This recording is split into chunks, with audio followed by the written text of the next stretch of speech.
It's difficult when you're on the street because you don't have the ways and means to get the necessary help that you need. I'm a lot better off right now. If you had seen me back in May, I probably wouldn't look like the same person today. So I'm grateful for them being there. Yeah, I wanted more out of life. I made a slip, I slipped, and they helped me get myself back on my feet.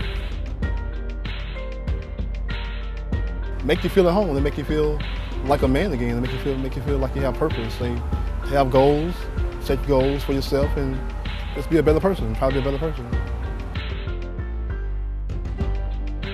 Definitely want a place of my own, and just to get out of the homelessness that I'm in now.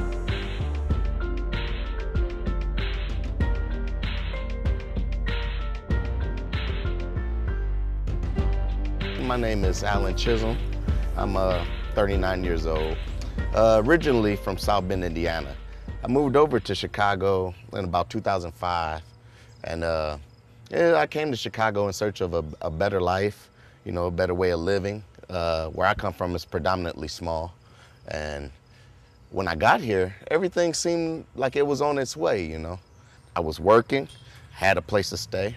I do suffer from depression and anxiety disorder.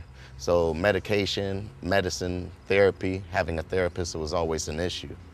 I was in denial of that. It got to the point till around 2007, 2008, to where I needed help with my medication. My housing disappeared, my medication disappeared, services and therapy that had disappeared. And like within 24 hours, I had nowhere to go. I went from a place and having all those services to having nothing. And I didn't know what to do.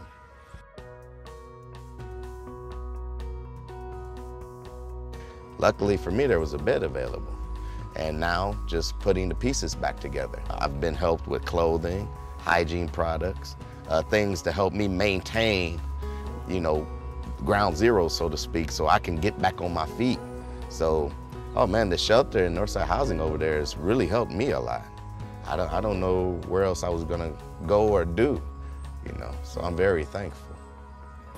Issues that I'm trying to understand, the person's culture, maybe even their socioeconomic background, their education level, how they cope with stress. I'm trying to gauge these things right off the bat to build a relationship built on trust with that person right away. Try to figure out their needs and then help them reach their goals. So it's an ongoing process, and right at the beginning, just try to build that trust with the person. So many people need that support, you know. There's so many people out there that just didn't get the chance that I got. And I see them daily, you know, so I hope this program goes on forever. It's the best one that I've seen in this city so far. And I do mean the best. You know, it's a small outfit, but they do a lot with what they have. We hope eventually that people will pick up a lot of skills by living independently, by having their own apartments, and that will provide them the stability to achieve the type of life that they want for themselves. I was living in a transitional housing program, kind of searching for housing. Northside called where I was at and said, we have an apartment available, and I was next on the list, so it kind of worked out really well. They kind of helped me get my feet back on the ground and understand what it meant to be independent, you know, and keeping me connected, you know, to my mental health services and my doctor. So it's really taught me how to live again, being independent in-house. So it's been a good thing. Either you're going to look at the condition first or the situation that the person is in, or you'll look at them as a person first.